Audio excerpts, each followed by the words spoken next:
صورنا الورق وصاحبه لسه ما جاش لحد دلوقتي. امال هنعمل ايه بقى؟ نشيلوه لنا لحد ما يجي. السلام عليكم. عليكم السلام ورحمه الله وبركاته. ازيك يا عم احمد؟ حبيب قلبي، احنا جالنا في حلو اهو. زي الصح. الحمد لله والله. مبروك المكن. الله يبارك فيك يا حبيبي. على صور الجزمه دي.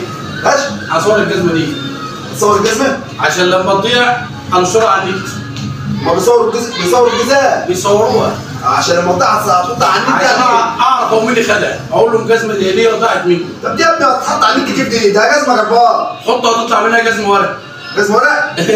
هتطلع جزمه ورق؟ ما هتتصورش. هتتصور. يا ابني انت جاي تخوت عليه ايه؟ يا عم انت جاي تخوت عليه ايه؟ اطلع يا عم بره. ده كان نازلين فقريه والله. الراجل ده ما يجيش ياخد الشتوانه بتاعته عشان راح اقفل.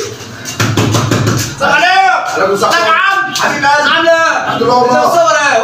ورق. ورق عايز صور 5 جنيه دي؟ صور 5 طب جنيه؟ يعني صورها اهي وهات اهي وخد دي كده واللي انت هتصورها. يعني انت هتصور ده هتدي ديك انا ممكن تاخد دي؟ ايوه خد دي. طب والله ده حلو قوي. بسرعه بسرعه. ماشي يا باشا. طلعها حلو النبي. لا ده هتطلع لك زي الفل. ماشي. ما تقلقش. جايه بالطريق.